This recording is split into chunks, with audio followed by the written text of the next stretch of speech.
SP news కి స్వాగతం. బులెటిన్లో ముందుగా ముఖ్యాంశాలు.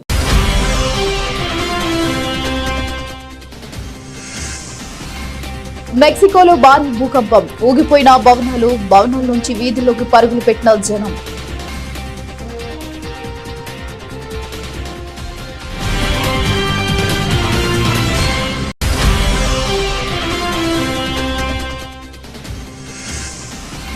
నైతికత, నీతి మరియు మానవ వ్యక్తిత్వం వికాసం కూడా విద్యా లక్ష్యమే.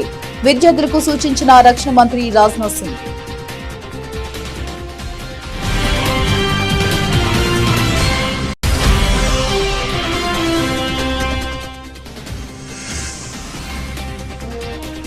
వర్క్ లైఫ్ బ్యాలెన్స్ పై జయశంకర్ ఆసక్తికర వ్యాఖ్యలు.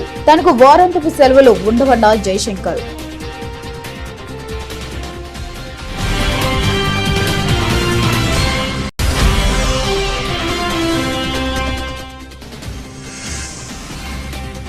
తిరుపతి గోవిందరాజస్వామి ఆలయంపైకి ఎక్కిన బంధుబాబు, 3 గంటలు హైడ్రామా.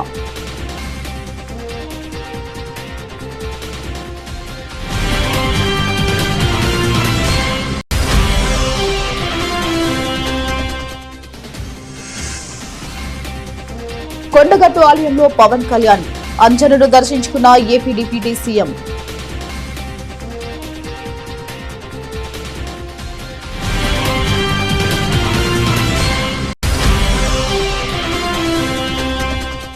గోవిందరాజస్వామి ఆలయ ఘటనపై స్పందించిన టీటీడీ మాజీ చైర్మన్ బొమ్మన కరుణాకర్ రెడ్డి. భద్రత పర్యవేక్షణ పూర్తిగా విఫలమైందని ఆరోపణ.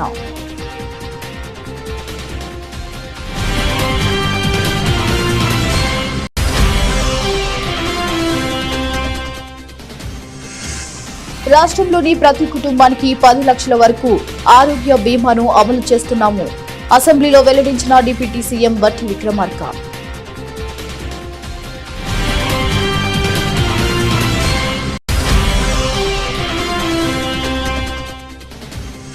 కేంద్ర మంత్రి పెమ్మసానిపై వైసీపీ నేత కారుమూరు ఆసక్తికర వ్యాఖ్యలు. మాజీ సీఎం జగన్ ను పొగడకనే పొగిడారన్న వెంకటరెడ్డి.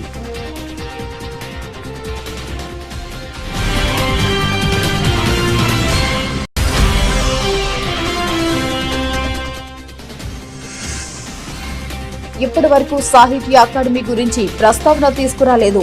శాసన మండలిలో ప్రస్తావించిన MLC Gorati Venkanna.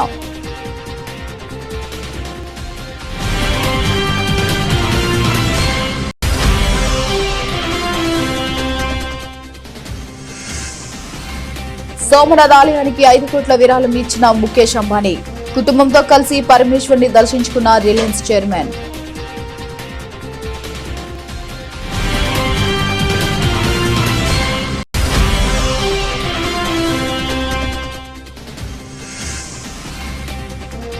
రాజసభ part 2 confirm, అనుకోకుండా మ్యాటర్ రివీల్ చేసిన దర్శకుడు మారుతి.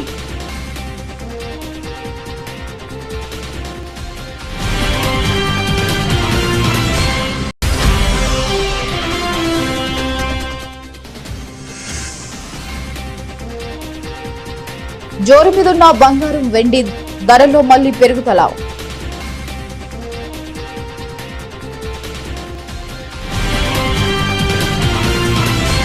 మెక్సికోలో శుక్రవారం మధ్యరాత్రి భారీ భూకంపం సంభవించింది. రిక్టర్ స్కేలుపై 6.5 తీవ్రతతో భూ ప్రకంపనలు నమోదయ్యాయి. ఇక భూకంపం దాటికి భారీ భవనాలు ఊగిపోవడంతో జనం తీవ్ర భయాందోళనకు గురయ్యారు. ఉన్న ఫలంగా ఇంట్లో నుంచి బయటికి వీధిలోకి చేరారు. మెక్సికో సిటీ సాన్ మార్కోస్లతో పాటు ప్రముఖ పర్యాటక ప్రాంతం అక్పుల్కో నగరంలో భూకంపం తీవ్రత ఎక్కువగా ఉంది. పలుచోట్ల నివాస సముదాయాలు కూలిపోయాయి. ఇప్పటి వరకు 2 మరణించారని, మరో 12 మందికి గాయాలయ్యాయని అధికారులు పేర్కొన్నారు. మొత్తం 50కి పైగా భారీ భవనాలకు పగుళ్లు ఏర్పడ్డాయని చెప్పారు.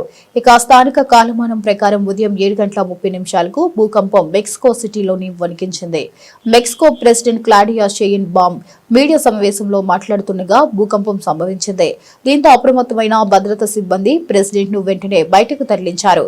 శాన్ మార్కోస్ నగరానికి 14 కిలోమీటర్ల దూరంలో భూకంప కేంద్రాన్ని గుర్తించినట్లు మెక్సికో నేషనల్ సిస్మోలాజికల్ సర్వీస్ అధికారులు పేర్కొన్నారు. భూకంపం నేపథ్యంలో స్థానిక ప్రభుత్వ యంత్రాంగం ప్రజలను అప్రమత్తం చేసింది. లౌడ్ స్పీకర్ లో ప్రకటనలు చేస్తూ ఇళ్లలోని వారిని వీధిలోకి చేరుకోవాలని హెచ్చరించింది. విద్యా లక్ష్యం కేవలం వృత్తిపరమైన విజయం మాత్రమే కాదని రక్షణ మంత్రి రాజ్నాథ్ సింగ్ అన్నారు. ఉదయ్పూర్లోని భూపాల్ నోబెల్స్ విశ్వవిద్యాలయం 104వ వ్యవస్థాపక దినోత్సవ కార్యక్రమంలో రక్షణ మంత్రి పాల్గొని ప్రసంగించారు. నైతికత, నీతి మరియు మానవ వ్యక్తిత్వ వికాసం కూడా విద్య లక్ష్యమని పేర్కొన్నారు. ఇది భారతీయ విద్యా తత్వశాస్త్రం యొక్క ప్రధాన అంశమని, ఇది సమాజంలో సామరస్యం మరియు శాంతిని బలోపేతం చేస్తుందని తెలిపారు. और धर्म बोध नहीं देती है, उसे सफल नहीं कहा जा सकता। लेकिन मैं धर्म की बात कर रहा हूं तो उसको मंदिर में जाकर पूजा करना, मस्जिद में जाकर इबादत करना, गिरजाघर में जाकर सजदा करना, इससे जोड़कर नहीं देखा जाना चाहिए। मैं जिस धर्म की बात कर रहा हूं वह दायित्व बोध है, वह कर्तव्य चेतना है, उसकी मैं आप सबसे मैं बात कर रहा हूं। और धर्म और नैतिकता से विहीन शिक्षा यह समाज के लिए उपयोगी नहीं होगी और कभी कभी घातक भी यह सिद्ध हो जाती है। और साथियों, शायद यही कारण है और बहुत बड़ी विडंबना है कि बहुत शिक्षित लोग भी आपराधिक गतिविधियों पर लिप्त पाए जाते हैं। और आज व्हाइट कॉलर टेररिज्म जैसी चिंताजनक प्रवृत्तियां आप देख रहे होंगे देशवासियों के सामने आ रही हैं, जहां अत्यंत शिक्षित लोग समाज और राष्ट्र के विरुद्ध कार्य करते हैं। हाल में ही आपने देखा होगा जो बम ब्लास्ट हुआ था दिल्ली में, वह करने वाले कौन था? डॉक्टर थे। वरना जो डॉक्टर पर्चे पर हमेशा RX लिखकर तब प्रिस्क्रिप्शन लिखते हैं, अब वह डॉक्टरों के हाथों में RDX हो। इसलिए आवश्यक है ज्ञान के साथ साथ संस्कार भी होना चाहिए,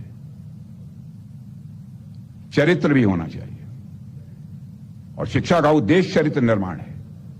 चरित्र को मैं डिफाइन करना चाहता, लेकिन लंबा समय लगेगा, 10-15 मिनट का समय लगेगा, इसको डिफाइन नहीं करूंगा। चरित्र को वाइडर पर्सपेक्टिव पे देखा जाना चाहिए।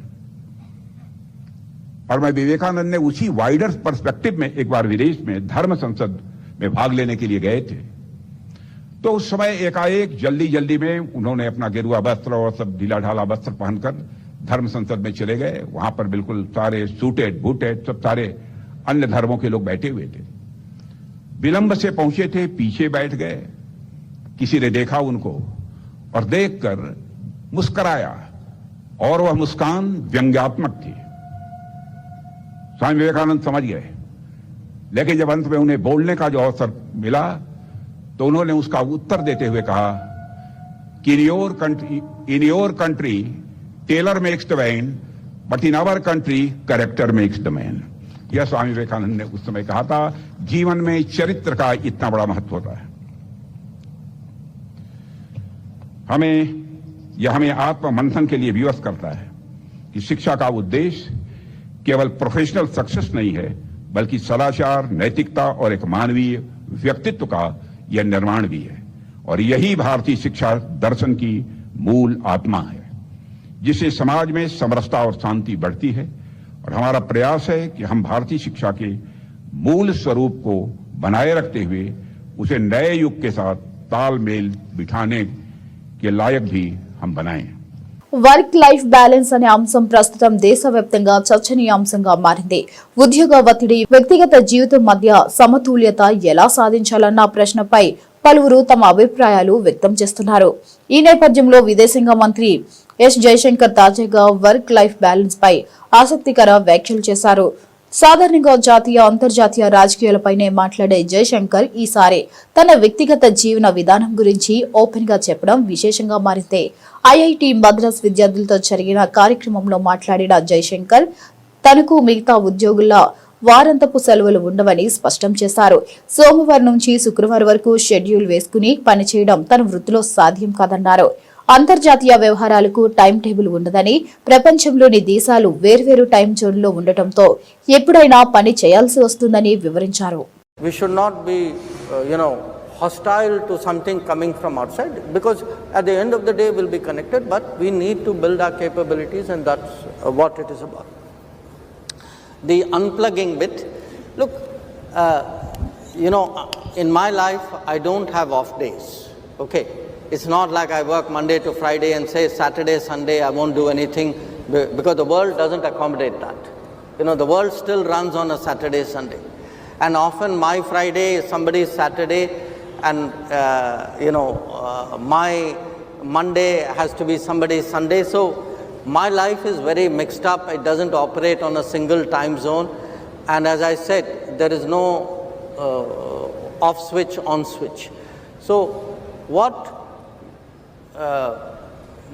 I try to do is within that build habits and practices and indulgences which make you a stable and reasonable and congenial person who can deal with the rest of the world. So I do what normal people do. You know, I listen to music, I read books, I watch movies, I see sports. I mean, most of the time I'm very normal. And that normalcy, I can tell you, I mean, in a way, if you build it into your routine, again, I'm sorry, I'm sliding into advice giving, which is not my normal, but if you build it into your cycle, you know, if you build a physical routine into your cycle, you build give yourself some time to read, write, think, talk, watch. I can tell you your daily routine itself is so balanced that you don't need to unplug, but my wife is sitting here and she may contradict me. Sir, thank you for those tips, sir. Tirupati Govindarajaswamy ఆలయ భద్రతలో మరోసారి డొల్లతనం బయటపడింది. ఏకాంతం సేవ ముగిశాక సిబ్బంది కళ్లుగప్పి ఆలయంలోకి ఓ వ్యక్తి ప్రవేశించాడు. మద్యం మత్తులో ఉన్న అతను విజిలెన్స్ సిబ్బంది గుర్తించే లోపే ఆలయం గోడ దూకి లోపలికి ప్రవేశించాడు. మహాద్వారం లోపల ఉన్న ఆలయ గోపురం వెక్కి అరుస్తూ కళాశాలు లాగే ప్రయత్నం చేశాడు. ఇది గమనించిన టీటీడీ విజిలెన్స్ సిబ్బంది పోలీసులకు సమాచారం అందించారు. అక్కడికి వచ్చిన పోలీసులు ఫైర్ సిబ్బంది కిందకు దిగాలని ఆ వ్యక్తికి సూచించారు. అతడు మాత్రం దిగేందుకు నిరాకరించాడు. తనకు మందు బాటిల్ ఇస్తేనే కిందకి దిగుతానని పట్టుబడ్డాడు. అలా దాదాపు 3 గంటల పాటు ఇబ్బంది పెట్టాడు.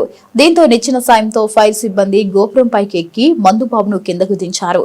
అనంతరం పోలీసులు అతనిని అదుపులోకి తీసుకుని పోలీస్ స్టేషన్ కి తరలించారు. కాగా ఆలయ గోపురంపై కళాశాల విద్యుత్ దీపాలను అతను డ్యామేజ్ చేసినట్లు గుర్తించారు. ఇక గోవిందరాజస్వామి ఆలయంపైకి ఎక్కిన వ్యక్తిని నిజామాబాద్ జిల్లాకు చెందిన తిరుపతిగా గుర్తించారు. అతను మద్యం మత్తులో ఉన్నాడని, మానసిక స్థితి కూడా సరిగ్గా లేదని చెప్తున్నారు. ఈ ఘటనపై విచారణ అనంతరం పూర్తి వివరాలు వెల్లడిస్తామని ఈస్ట్ డీఎస్పీ భక్తవత్సలం వెల్లడించారు.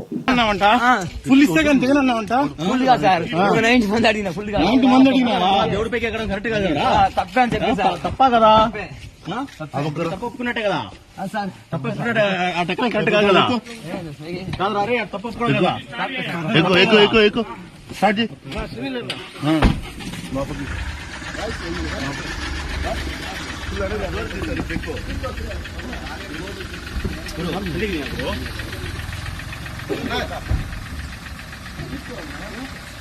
ಇಲ್ಲ ಇಲ್ಲ ಇಲ್ಲ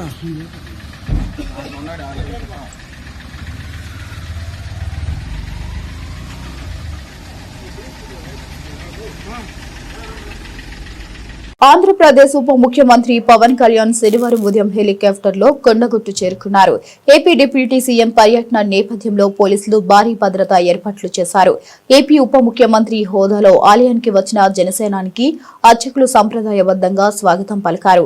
అనంతరం మంజన్నకు ప్రత్యేక పూజలు చేశారు. పవన్ కళ్యాణ్ ప్రత్యేక చొరవతో తిరుమల తిరుపతి దేవస్థానం కేటాయించిన 35.19 కోట్ల నిధులతో కొండగట్టులో నిర్మించనున్న ధర్మశాల దీక్ష విమరణ మండపం కోసం భూమి పూజ నిర్వహించనున్నారు. 96 గదులతో ధర్మశాలను నిర్మించనున్నట్లు సమాచారం. ఇక భూమి పూజలో పాల్గొన్న తర్వాత నాచుపల్లి శివార్లోని రిసార్ట్ లో జనసేన కార్యకర్తలతో పవన్ కళ్యాణ్ సమావేశం కానున్నారు. అనంతరం మధ్యాహ్నం హైదరాబాద్ కు తిరుగు ప్రయాణమవుతారు. పవన్ కళ్యాణ్ గారు భావిస్తున్నారు.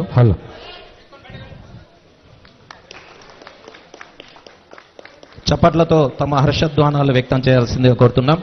అందరూ కూడా కరతాళ ధ్వనుల మధ్య శిలాఫలక ఆవిష్కరణ మహోత్సవం గావిస్తున్నారు. ఆవిష్కరణ మహోత్సవం గావిస్తున్న పవన్ కళ్యాణ్ గారికి గౌరవ అతిథి అభ్యాగతులందరూ కూడా పేరు పేరున నమస్సులు తెలియజేస్తున్నాం.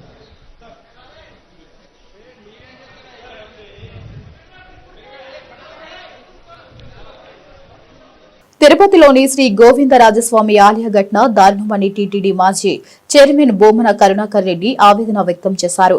కూటమి ప్రభుత్వంలో టీటీడీ ప్రతిష్ట పూర్తిగా మంటగలిపేలా చర్యలున్నాయని ఆరోపించారు. ఎంతసేపు గొప్పలు చెప్పుకోవడమే తప్ప ఆలయ పరిరక్షణ కోసం చేసిందేమీ లేదని విమర్శించారు. TTD chairman BR Naidu VIP సేవల్లో తరిస్తున్నాడని ఆగ్రహం వ్యక్తం చేశారు. ఒక తాగుబోతు రాజగోపురంపైకి ఎక్కి మందు కావాలి అంటూ డిమాండ్ చేశాడు అంటే భద్రత ఏ స్థాయిలో ఉందో బయటపడిందని అన్నారు. మరొక ఘోర అపచారం జరిగిపోయింది. ఈ ప్రభుత్వం వచ్చిన తర్వాత వెంకటేశ్వర స్వామి ఆలయ ప్రతిష్టను ఇనుముడింపజేస్తాము, తిరుమల క్షేత్ర పవిత్రతను కాపాడుతాము, దేవాలయాల పరిరక్షణకే నడుం బిగిస్తాము అని ప్రగల్భాలు పలికినటువంటి చంద్రబాబు గారి ప్రభుత్వంలో ఈ 1.5 సంవత్సరాల కాలంగా తిరుమల ఆలయ ప్రతిష్ట పూర్తిగా మంటగలిపే విధంగా వాళ్ల చర్యలన్నీ కూడా స్పష్టంగా కనిపిస్తున్నాయి. ఎంతసేపు మేమేదో గొప్పలు చేశాము అని చెప్పుకొని భజంత్రీలు చేయించుకుంటూ ఉండటమే తప్ప ఆలయ ప్రతిష్టకు గాని ఆధ్యాత్మిక పరిరక్షణకు గాని ధర్మాన్ని కాపాడాలన్న ఉద్దేశం గాని ఏమాత్రం కూడా లేకుండా వివిఐపీల సేవలో తరిస్తున్నటువంటి బిఆర్ నాయుడు గారి నేతృత్వంలో తిరుమల ఆలయం మరింతగా పాలన గాడి తప్పింది. సాక్షాత్తు వెంకటేశ్వర స్వామి అగ్రజునిగా పూజలు అందుకుంటున్నటువంటి టీటీడీ ప్రధాన ఆలయాలలో ఒకటైనటువంటి గోవిందరాజస్వామి ఆలయ రాజగోపురం మీద ఒక తాగుబోతు కలశాల మీదకి వెళ్లి అక్కడున్నటువంటి చిన్న విగ్రహాలను కాళ్లతో తొక్కుతూ అక్కడి నుంచి నాకు మందు కావాలి అని డిమాండ్ చేస్తున్నాడు అని అంటే భద్రతా వ్యవస్థ ఎంత దారుణంగా పడిపోయిందో తిరుమల ఆలయంలో టీటీడీ నిర్వహణలో దీన్ని బట్టి చూస్తే చాలా స్పష్టంగా అర్థమైపోతుంది. ఘోరాతి ఘోరమైనటువంటి అపచారం ఇది. మట్ల మహారాజుల కాలంలో నిర్మించినటువంటి రాజగోపురం తిరుపతి పుణ్యక్షేత్రానికే అది ఒక ఐకానిక్ గోపురంగా ఉన్నటువంటి ఆ గోవిందరాజస్వామి రాజగోపురం మీద ఒక తాగుబోతు ఈ రకంగా పైకెక్కి, అందులోనూ ఆ తాగుబోతు పవనానంద స్వాముల వారి వీరాభిమానాన్ని కూడా తెలుస్తోంది. ఎక్కడికి పోతున్నాం? రాష్ట్రంలోని ప్రతి కుటుంబానికి రాజీవ్ ఆరోగ్యశ్రీ పథకం ద్వారా 10 లక్షల వరకు ఆరోగ్య బీమాను అమలు చేస్తున్నామని డిప్యూటీ సీఎం బట్టి విక్రమార్క అసెంబ్లీలో వెల్లడించారు. అలాగే ఉద్యోగుల కోసం ప్రత్యేక హెల్త్ స్కీమ్ ను త్వరలో అమల్లోకి తీసుకువస్తామని తెలిపారు. మెడికల్ బిల్లుల కోసం 200 కోట్లు చెల్లింపులు పూర్తి చేశారని, ఇకపై ఎవరికీ మెడికల్ బిల్లుల విషయంలో ఆందోళన చెందాల్సిన అవసరం లేదని స్పష్టం చేశారు. రాష్ట్ర ప్రభుత్వ తరపున ఉద్యోగుల జీతాలు, మెడికల్ బిల్లులు ఎప్పుడూ పెండింగ్ లో ఉండకుండా సకాలంలో చెల్లింపులు జరిగేలా చర్యలు తీసుకుంటున్నామని చెప్పారు. అధ్యక్ష, మెడికల్ బిల్స్ సంబంధించి కొన్ని సంవత్సరాలుగా పెండింగ్ ఉన్నాయి బిల్స్ అని. అసలు మెడికల్ బిల్స్ అనేది పెండింగ్ పెట్టడం అనేది అంత ఇన్హ్యూమన్ అధ్యక్ష. ఎన్ని ఇబ్బందులు ఉండి హాస్పిటల్ పోయి వైద్యం చేయించుకుని వచ్చిన తర్వాత బిల్లులు కట్టలేక వాళ్ళు ఇబ్బంది పడుతున్నారంటే come what may let us clear all the pending bills of medical bills అని. మెడికల్ బిల్స్ 200 కోట్లు ఉంటే పైనే ఉంటే మొత్తాన్ని ఇప్పటివరకు చేసి జీరో చేసేస్తున్నాం. Total pending bills medical bills అన్నీ కూడా ఇప్పటివరకు ఉన్న అన్నిటినీ క్లియర్ చేసాం. No employee need not to bother about their medical bills now. The moment they submit, it will get cleared. అట్లాగే అధ్యక్ష 2023 నుంచి పెండింగ్లో ఉన్నటువంటి సప్లిమెంటరీ శాలరీస్ 2023 నుంచి 560 కోట్లు సప్లిమెంటరీ బిల్స్ ఎంప్లాయీస్ ఉంటే టోటల్గా 560 కోట్ల రూపాయలని సప్లిమెంటరీ శాలరీస్ అన్నిటిని కూడా ఆ పెండింగ్ ఉన్నన్నిటిని కూడా క్లియర్ చేసి మొత్తం పే చేసాం అధ్యక్ష. అట్లాగే ఇంకా ఇప్పుడు కూడా సప్లిమెంటరీ శాలరీస్ ఏమైనా బిల్లు ఉంటే నెల వాటిని కూడా క్లియర్ చేసుకుంటూ వస్తూ ఉన్నాం. అట్లాగే ఎంప్లాయీస్ ఈ మధ్య అందరూ వచ్చి మాకు హెల్త్ స్కీమ్ సంబంధించి కూడా ఈ మీరు పెండింగ్ బిల్స్ అన్ని క్లియర్ చేశారు, దీనికి ఒక సిస్టమాటిక్ హెల్త్ స్కీమ్ ఒకటి కావాలి మాకు అంటే ఎస్, ఆరోగ్యం అనేది అత్యంత ప్రధానమైనటువంటి విషయం. మేము ప్రజలందరికీ 10 లక్షల రూపాయలు రాజీవ్ ఆరోగ్యశ్రీ పెంచిస్తూ ఉన్నాం. కుటుంబానికి ప్రతి కుటుంబానికి సంవత్సరం లోపల 10 లక్షల వరకు ఎక్కడైనా వైద్యం చేయించుకోవడానికి. అటువంటిది ఉద్యోగస్తులకు ఎందుకు అని చెప్పి వాళ్ళ గురించి కూడా ఒక ఆలోచన చేసి ఒక కమిటీ వేసాం అధ్యక్ష. ఆ కమిటీ ఉద్యోగ సంఘాల నాయకుల్ని చీఫ్ సెక్రటరీని ఆధ్వర్యంలో కమిటీ వేసి you come you sit and design your scheme and let us implement it. మేము ఈ గవర్నమెంట్ మాత్రం చాలా సీరియస్గా ఉంది ఇంప్లిమెంట్ చేయడానికి చేస్తున్నాం. It is on. అట్లాగే జాయింట్ స్టాఫ్ కౌన్సిల్ని కూడా ఏర్పాటు చేశాం. ఇట్లా వాళ్ళ సమస్యలు ఎప్పటికప్పుడు పరిష్కారం చేయడం కోసం సీరియస్గా ఈ రాష్ట్ర ప్రభుత్వం ఆలోచన చేసి ముందుకెళ్తూ ఉంది అధ్యక్ష. అట్లాగే ప్రతి నెల మేము ఈ పెండింగ్ బకాయిలు ఇచ్చే దాంట్లో కూడా ఇప్పటివరకు ఇచ్చుకొచ్చాం. ఇన్ ఫ్యూచర్లో కూడా ఎవ్రీ మంత్ 700-750 కోట్ల వరకు పెండింగ్ బిల్స్ అన్నీ కూడా పాత అన్నీ కూడా బకాయిలు చెల్లించుకుంటూ వెళ్తాం. అండ్ నేను ఈ రాష్ట్ర ప్రభుత్వం తరఫు నుంచి ఒక అష్యూరెన్స్ ఈ సభకి ఈ రాష్ట్ర ఉద్యోగస్తులు కూడా ఇవ్వదలుచుకున్నాను. అధ్యక్ష, ఉద్యోగస్తుల బిల్లులు పెండింగ్ పెట్టుకోవటం, వాళ్ళ శాలరీస్ పెండింగ్ పెట్టుకోవటం, లేకపోతే మెడికల్ బిల్స్ పెండింగ్ పెట్టుకోవటం, వాళ్ళకి ఇవ్వాల్సిన రాయితీలు ఇవ్వలేకపోవటం అనేది ఇది ప్రభుత్వానికి అంత గొప్ప విషయం కాదు. ఇది మంచిది కూడా కాదు. అందుకో మా ప్రభుత్వం చాలా క్లియర్గా ఉంది. ఎంప్లాయీస్ వాళ్ళ జీతాలు కానీ వాళ్ళ పెన్షన్స్ కానీ, గ్రాట్యుటీ కానీ, లేకపోతే మెడికల్ బిల్స్ కానీ, ఎర్న్ శాలరీస్ కానీ, లేకపోతే ఇందాక వారు చెప్పినటువంటి మెటర్నిటీ లీవ్స్ కానీ, లేకపోతే చైల్డ్ కేర్ లీవ్స్ కానీ, వీటన్నిటిలో కూడా ఒక మానవత్వంతో కూడినటువంటి విధానపరమైన నిర్ణయాలు ఈ రాష్ట్ర ప్రభుత్వం తీసుకొని ముందుకు పోతుంది అధ్యక్ష. 100% we are committed for the welfare of the employees. Thank you. కేంద్ర సహాయ మంత్రి పెమ్మసాని చంద్రశేఖర్ మాజీ సీఎం వైసీపీ అధినేత జగన్ గారిని పొగడకనే పొగిడారని వైఎస్ఆర్సీపీ అధికార ప్రతినిధి కారుమూరి వెంకటరెడ్డి అన్నారు. తాను రాకముందు భూముల రీసర్వేలో ఆంధ్రప్రదేశ్ దేశంలోనే నెంబర్ 1 గా ఉందని పెమ్మసాని చంద్రశేఖర్ అన్నారని తెలిపారు. జగన్ గారి ప్రభుత్వం చేసిన భూముల రీసర్వే వల్ల చంద్రబాబు ప్రభుత్వానికి 400 కోట్లు ప్రోత్సాహకాన్ని కేంద్రం ఇచ్చిందని వెంకటరెడ్డి స్పష్టం చేశారు. ఎన్నికల ముందు భూముల రీసర్వే గురించి జగన్ గారిపై విపరీతంగా దుష్ప్రచారం చేశారని, ఇప్పుడు అద్భుతం అంటున్నారని ఆయన చెప్పుకొచ్చారు. జగన్మోహన్ రెడ్డి గారు ఒక గొప్ప సంస్కరణలకి ఆంధ్రప్రదేశ్ లో 5 సంవత్సరాల ముఖ్యమంత్రిగా తన టర్మ్ లో ఒక మంచి సంస్కరణలకు శ్రీకారం చుట్టారు. అది విద్యారంగం కావచ్చు, వైద్య రంగం కావచ్చు, ఇలా మిగిలిన అనేక రంగాల్లో ఏదైతే ఆయన తీసుకొచ్చినటువంటి సచివాలయ వ్యవస్థ కావచ్చు, ఇలా అన్ని చెప్పుకుంటా ఉంటే అప్పుడు కేంద్రం ఏదైతే భూముల రీసర్వేని చేసి ఈ భూములు అనేది ఖచ్చితమైనటువంటి కొలతలతో ఏ వివాదాలు లేకుండా ఇవ్వాలనేటటువంటి ఆలోచనతో శ్రీకారం చుట్టిందో దాన్ని పక్కాగా అమలు చేశారు జగన్మోహన్ రెడ్డి గారి ప్రభుత్వం. ఈరోజు కేంద్ర మంత్రి పెమ్మసాని చంద్రశేఖర్ ఏదైతే జగన్మోహన్ రెడ్డి గారు తీసుకున్నటువంటి ఒక మంచి నిర్ణయం అని చెప్పి పొగడకనే పొగిడాడు. నిజంగా ప్రత్యర్థులు పొగుడుతా ఉంటే ఆ కిక్కే వేరబ్బా అన్నట్టుగా ఈరోజు చూడండి, రీసర్వేలో దేశంలోనే ఆంధ్రప్రదేశ్ మొట్టమొదటి స్థానం. కేంద్ర మంత్రి పెమ్మసాని చంద్రశేఖర్, దేశంలో భూ సంస్కరణలకు కేంద్రం శ్రీకారం చుట్టింది. ఇది నా శాఖ పరిధిలోనే ఉంది, కానీ నేను రాకముందే రీసర్వేను దేశవ్యాప్తంగా ప్రారంభించారు. ఈ పథకం అమల్లో దేశంలోనే ఆంధ్రప్రదేశ్ రాష్ట్రం మొట్టమొదటి స్థానంలో నిలిచిందని కేంద్ర సహాయ మంత్రి పెమ్మసాని చంద్రశేఖర్ తెలిపారు. ఒకప్పుడు చైన్ ద్వారా భూమిని కొలిచేవారు, ప్రస్తుతం డ్రోను, రోవర్ల ద్వారా ఖచ్చితంగా కొలిచి హద్దులు నిర్ణయిస్తున్నారు. ఇందులో ఏపీ ముందంజలో ఉండటంతో కేంద్రం రాష్ట్రానికి 400 కోట్ల ప్రోత్సాహకాన్ని ఇచ్చింది. అంటే జగన్మోహన్ రెడ్డి గారు ఏదైతే చేసినటువంటి భూముల రీసర్వే వల్ల కేంద్ర ప్రభుత్వం చంద్రబాబు నాయుడు గారి ప్రభుత్వానికి 400 కోట్ల రూపాయల ప్రోత్సాహకాన్ని ఇచ్చింది. దేశంలోనే భూములను రీసర్వే చేసిన దాంట్లో నెంబర్ 1 ఆంధ్రప్రదేశ్ రాష్ట్రం అని చెప్పి కేంద్ర మంత్రి పెమ్మసాని కితాబ్ ఇచ్చినటువంటిది. 6700 గ్రామాల్లో రీసర్వే పూర్తి. 6700 గ్రామాల్లో రీసర్వే జగన్మోహన్ రెడ్డి గారు ఉన్నప్పుడు పూర్తి చేశారు. కానీ ఆ రోజు ఇదే కూటమి నాయకులు చేసినటువంటి దుష్ప్రచారం, అసలు ఆ కూటమి పత్రికలో రాసినటువంటి గాలి వార్తలు ఏం రాశారంటే, రైతన్న మెడపై రీసర్వే కత్తి, రైతులకు భూ వేదన, రైతు గుండెల్లో పలుగు రాళ్లు, భూముల రీసర్వే తప్పుల మయం, సర్వే కొలివి, సమస్యల్లో రీసర్వేతో భూముల హక్కులు పోతున్నాయి. ఇలా దుష్ప్రచారం చేసి ల్యాండ్ టైటిలింగ్ యాక్ట్ తీసుకొని వచ్చేశారు. మీ భూములన్నీ కాంగ్రెస్ ప్రభుత్వం వచ్చి 2 ఏళ్లైందని ఇప్పటి వరకు సాహితీ అకాడమీ గురించి ప్రస్తావన తీసుకురాలేదని శాసన మండలిలో ఎమ్మెల్సీ గోరటి వెంకన్న ప్రభుత్వం దృష్టికి తీసుకువెళ్లారు.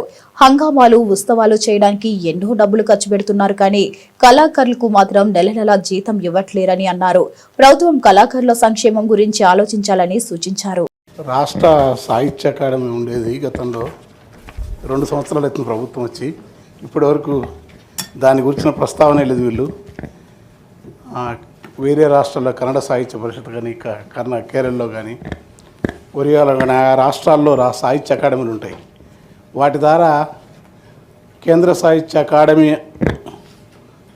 చేసే పనితో పాటు రాష్ట్రాల్లో ఉన్న అకాడమీ ఆ స్థానియమైన రచయితలను కవులను వాళ్ళకు సంబంధించిన వారి విశిష్టతను వారి కృషినంతా తెలియజేస్తూ అవార్డు రూపంలో కానీ వాళ్ళని గుర్తింపు కానీ ఇవన్నీ ఉంటుంది. కానీ 2 సంవత్సరాలు దాటినా కూడా ఇంతవరకు దాని పేరు లేదు, ఊరు లేదు. రెండవది కళాకారులకు వాళ్ళు అప్పుడు గత ప్రభుత్వం ఇచ్చిన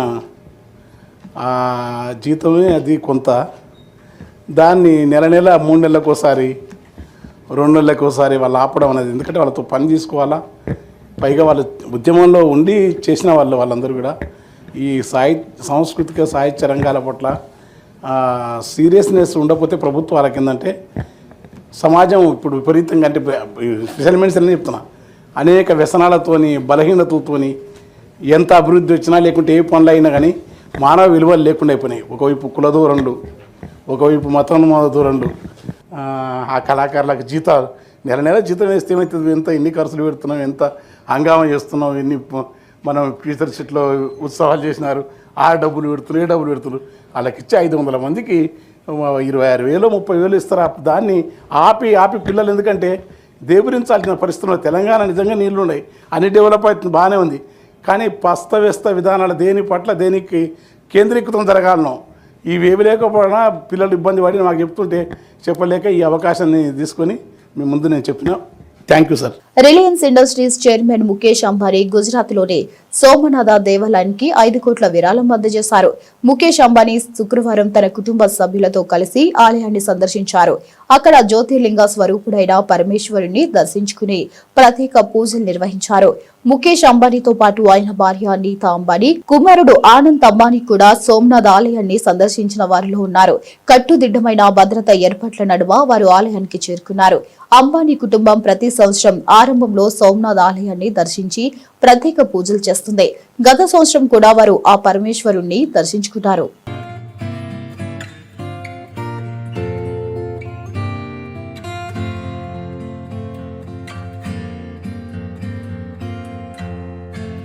పాన్ ఇండియా స్టార్ ప్రభాస్ హీరోగా తెరకెక్కుతున్న లేటెస్ట్ మూవీ ది రాజసాబ్ పై అంచనాలు రోజురోజుకి పెరిగిపోతున్నాయి. కామెడీ సినిమాల దర్శకుడిగా ప్రత్యేక గుర్తింపు తెచ్చుకున్న మారుతి ఈ చిత్రాన్ని తెరకెక్కిస్తుండగా నిధి అగర్వాల్, మాలవిక మోహనన్, రిధి కుమార్ హీరోయిన్లుగా నటిస్తున్నారు. భారీ గ్రాఫిక్స్, పాన్ ఇండియా స్థాయి మేకింగ్ తో రూపొందుతున్న ఈ సినిమా ఇప్పటికే ప్రేక్షకుల్లో భారీ హైప్ ను క్రియేట్ చేసింది. ముఖ్యంగా ఇటీవల విడుదలైన ట్రైలర్ సినిమాపై ఉన్న అంచనాలను మరింత పెంచేసింది. దీంతో ఈ సినిమా ఎప్పుడు థియేటర్లోకి వస్తుందా అని ప్రభాస్ అభిమానులు ఆసక్తిగా ఎదురుచూస్తున్నారు. ఈ క్రమంలోనే ది రాజసాబ్ ప్రమోషన్ ను మేకర్స్ ప్రారంభించారు.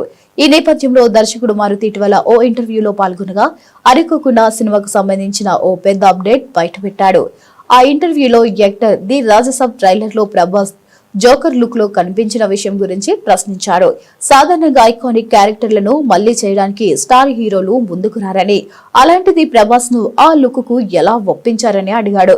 దీనికి సమాధానంగా మారుతి మాట్లాడుతూ, ప్రభాస్ జోకర్ లుక్ లో కనిపించడానికి పెద్ద కథే ఉంది. ఆ కథ మొత్తం ది రాజసాబ్ పార్ట్ 2 లో ఉంటుందని చెప్పుకొచ్చాడు. ఈ మాటలతో మారుతి అనుకోకుండా ది రాజసాబ్ కు సీక్వెల్ కూడా ఉంటుందనే విషయాన్ని బయటపెట్టినట్లయింది. దీంతో ఈ న్యూస్ సోషల్ మీడియాలో వేగంగా వైరల్ అవుతుంది. గతేడాది చివరిలో భారీగా తగ్గిన బంగారు, వెండి ధరలు మళ్లీ పుంజుకున్నాయి. ఈ ఏడాది వరుసగా 2వ రోజు ధరల్లో పెరుగుదల నమోదైంది. యుఎస్ ఫెడ్ రేట్ కోతపై పెరుగుతున్న అంచనాలు, భౌగోళిక రాజకీయ అనిశ్చితుల కారణంగా పసిడి, వెండికి డిమాండ్ పెరిగింది. గుడ్ రిటర్న్స్ వెబ్సైట్ ప్రకారం శనివారం ఉదయం 6:30 24 క్యారెట్ల 10 గ్రాముల బంగారం స్పాట్ ధర నిన్నటితో పోలిస్తే సుమారు 1150 మేర పెరిగి 1,36,210కి చేరుకుంది. ఇక 22 క్యారెట్ 10 గ్రాముల వెండి ధర 1,060 రూపాయలు పెరిగి 1,24,860కి చేరుకుంది. వెండి ధర కూడా భారీగా పెరిగింది. నిన్నటితో పోలిస్తే సుమారు 4,100 మేర పెరిగి 2,42,100 వద్ద స్థిరపడింది. ఎంసీఎక్స్ లో శుక్రవారం పసిడి, వెండి ధరలు కూడా ఎగబాకాయి. ఫిబ్రవరి గోల్డ్ ఫ్యూచర్ ధరలు సుమారు 0.7% మేర పెరిగి 1,36,173కు చేరింది. ఇక మార్చి వెండి ఫ్యూచర్ ధర కూడా కిలోకు సుమారు 9,000 మేర పెరిగి 2,35,873 వద్ద స్థిరపడింది. ఇక అంతర్జాతీయ మార్కెట్లో హౌన్స్ గోల్డ్ స్పాట్ ధర ప్రస్తుతం $4,332 వద్ద, వెండి ధర $72 వద్ద కొనసాగుతుంది. బులెటిన్ ముగించే ముందు మరొకసారి ముఖ్యాంశాలు.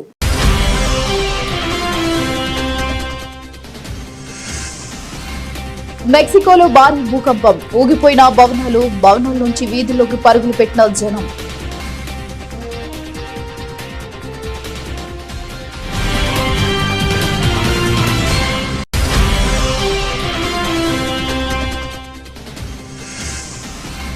నైతికత, నీతి మరియు మానవ వ్యక్తిత్వం వికాసం కూడా విద్యా లక్ష్యమే. విద్యార్థులకు సూచించిన రక్షణ మంత్రి రాజ్నాథ్ సింగ్.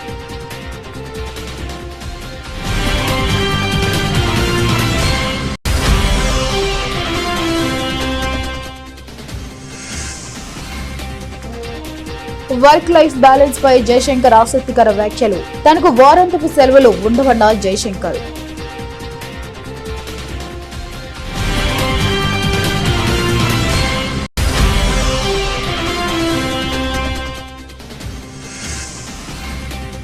తిరుపతి గోవిందరాజస్వామి ఆలయంపైకి ఎక్కిన బంధుబాబు, 3 గంటలు హైడ్రామా.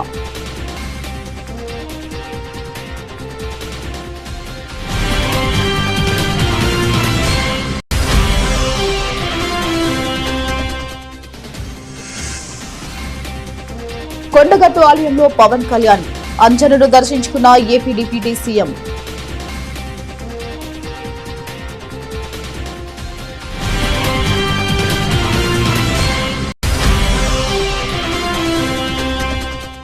గోవిందరాజస్వామి ఆలయ ఘటనపై స్పందించిన టీటీడీ మాజీ చైర్మన్ బొమ్మన కరుణాకర్ రెడ్డి. భద్రత పర్యవేక్షణ పూర్తిగా విఫలమైందని ఆరోపణ.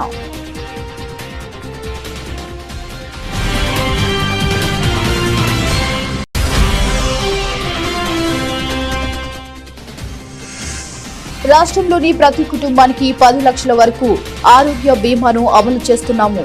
అసెంబ్లీలో వెల్లడించిన డిప్యూటీ సీఎం బట్టి విక్రమార్క.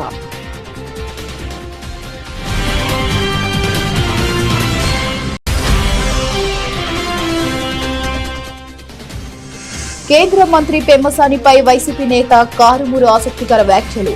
మాజీ సీఎం జగన్ ను పొగడకనే పొగిడారన్న వెంకటరెడ్డి.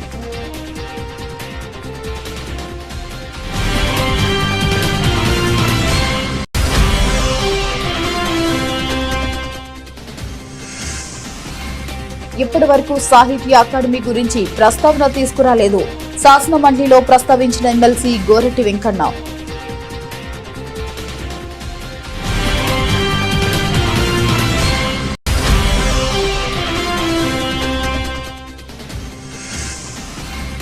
సోమనాథ్ ఆలయానికి 5 కోట్ల విరాళం ఇచ్చిన ముఖేష్ అంబానీ. కుటుంబంతో కలిసి పరమేశ్వర్ని దర్శించుకున్న రిలయన్స్ చైర్మన్.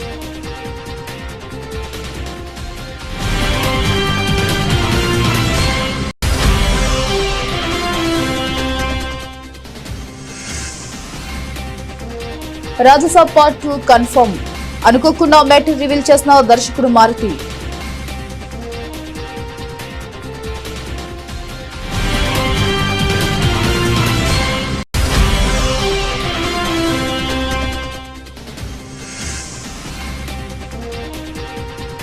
జోరు మీదున్న బంగారం, వెండి ధరల్లో మళ్లీ పెరుగుదల.